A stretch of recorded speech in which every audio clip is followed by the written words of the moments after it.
Detours, brought to you by Sports and Spokes, the magazine for wheelchair sports and recreation. In 2010, Ryan Baker and Bill Lundstrom took a shot at starting a wheelchair lacrosse league on an outdoor basketball court in San Diego, California. Equipment was sparse, and the initial group that came to play was small. Fast forward 15 years, and wheelchair lacrosse has grown to 14 teams nationally, in part due to the dedication and leadership provided by President of the league, Shawn Maloney. Introduced to the sport in 2019, Maloney plays for the Colorado Rolling Mammoth, and at a recently held national tournament in Pittsburgh, his team fought their way to a third-place podium finish. Welcome, Shawn. Congratulations on getting podium. Oh, thanks, Bob. Appreciate you having me here. Yeah. Hey, Shawn, as so many people get started in adaptive sport, there's always a coincidental moment, and you had one. You're on a flight coming home, a business flight, and you get seated next to another guy who's in a chair who played lacrosse. Wow, what a spark! What a coincidental place. Yeah, one of my good friends now. His name's Daniel Hirsch. He's kind of one of the originals. He actually was a lacrosse fan before he was a player. Would go to the professional indoor lacrosse team here in Denver. It's called the Colorado Mammoth. Um, and the way I understand it is he just became a fan. He liked the sport, started Googling around, and was curious if there was a version for it for him, since he uses a wheelchair, like you mentioned. So yeah, he found out that wheelchair lacrosse did exist. It had just started out in San Diego, as you mentioned. And so he got in touch with those guys, and he was really one of the driving forces, along with a guy named John Vilka, to start the program here in Denver. So I was fortunate to meet him, and I knew the team existed. I was a little hesitant to try it, for several reasons. But getting to spend a couple hours with Daniel on the flight, made it a no-brainer to go out and give it a shot. Lacrosse is such an interesting combination of sports. You got a touch of tennis, a touch of basketball, a touch of rugby with the contact. As an able-bodied guy, you played. You played since you were 5 years old. So was there an interesting crossover between the two, playing on your feet and playing in a chair? Oh yeah, absolutely. I mean, the stick skills are the same, I would say. You're just doing it from a standing position or from a seated position. But if you still have the use of your hands like you did, pre-accident like myself, gripping the stick, throwing, passing, catching, shooting, that all translates. Um, I have an incomplete spinal cord injury, so I don't use a wheelchair kind of for my daily mobility. So for me, getting those chair skills, the wheelchair skills were, that was much more difficult and took much more time. Still working on it, to be completely honest. Um, but the stick skills, right? The passing, the catching, sort of the technical aspects of the sport, that all translates really well, I would say, from, the mainstream or the able body version to the wheelchair version. Interestingly, when I talked to Ryan maybe a year ago or so, he was pretty adamant about the fact that you guys maintain having a lacrosse glove. Why was that so important to him? I mean, I'm just coming from an outsider's point of view and thinking if you were wearing more like a football glove or a baseball glove, that you could maneuver the stick a lot better. What was it that was so adamant that you wanted to keep that apples to apples? Well, from my conversations with Ryan, I really think he and Bill wanted to keep the sport as similar to kind of the mainstream version as possible. They didn't want to water it down. They didn't want to subtract anything that made lacrosse one of the fastest growing sports, in the country throughout the 90s and early 2000s. And so, part of that, at least for men's lacrosse, is the physicality. You're allowed to not just body check people, but people are always surprised. You're allowed to stick check people as well, as long as they have the ball. So if somebody's holding the ball in their stick, anything connected to that stick, their hands, their wrists, even their lower arms, is fair game for you to kind of check and poke and bother. And so the lacrosse glove obviously protects your hand, from injury, which is very important. So I think the fact that they wanted to maintain stick checking and body checking in the sport, required them to wear the same equipment that field lacrosse players wear, in the mainstream or typical versions. Hey, Sean, the game is played 7-on-7. You've got two attackers, two defenders, two midfielders, and a goalie. What's your position, and what is it that you think that you bring to the table that's the most solid attribute to your game to help your team win? Hmm. Good question. I would hope my teammates would just say general kind of lacrosse IQ, for lack of a better term. I tend to play midfield. I've played all the positions except goalie, to be honest. Goalie's a tough one. But I'll play anywhere. I think our team, what usually we're a little bit low on numbers these past few years post COVID. And so everybody needs to play everywhere. We kind of rotate through so that no one gets too tired. Um, but I like playing midfield because it allows you to play offense and defense. Um, I do appreciate that we have what we call attackmen, which are essentially offensive players only, and defensemen, which play defense. That allows, I think, the sport to be a bit more inclusive of different disabilities, because those athletes, they don't have to cover the full rink. They literally only have to cover half of the rink. And so you don't have to be the fastest in the chair. If you have the right stick skills, right? Again, that stick is the key thing in lacrosse. You can play. And we always tell kids at these learn to play events, learn to play clinics that we do, that the stick is the key, right? If you can learn how to control the ball, you don't have to be the strongest or the fastest. You can be really effective. We'd like to take a minute to thank our sponsor, Sports and Spokes Magazine. For nearly 50 years, they've produced stories on iconic athletes performing at the top of their game, given generational coverage of sports dating back to the 1970s, and they've shown the way with exciting and timeless magazine cover shots. To stay on top of all the latest news from the world of high performance adaptive sports, go to sportsandspokes.com. Sports and Spokes, the magazine for wheelchair sports and recreation.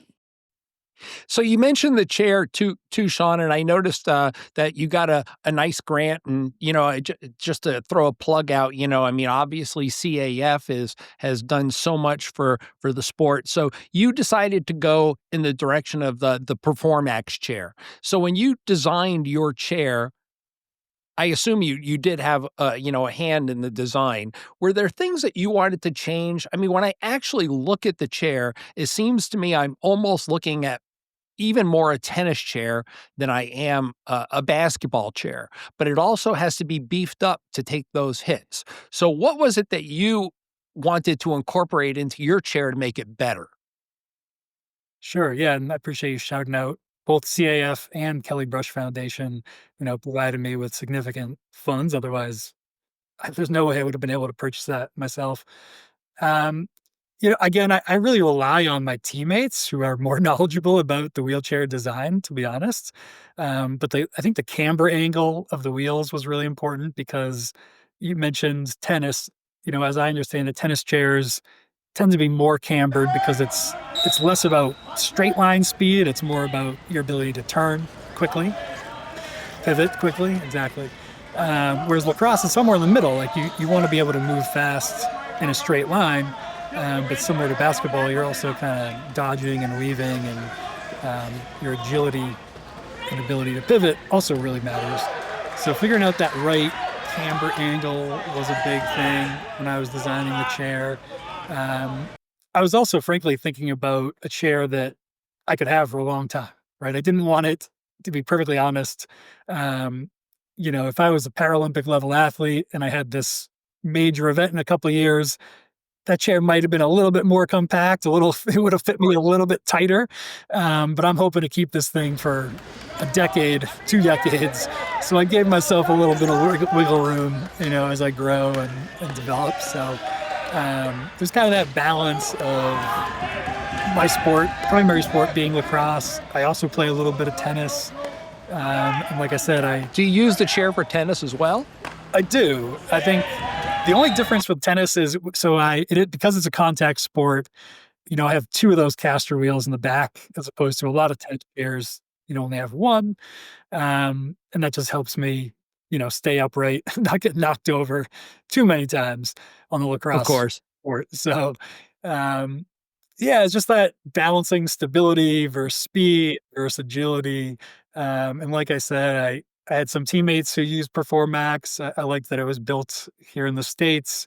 They did a fantastic job, had great customer service, and turned it around pretty quick. So yeah, I've Hey, been Shawn, very. just give people a quick idea. What does a chair like that run? What's it cost? Oh, I think the final tally on this was it was more. It was about $7,200. I want to say. It's a titanium chair.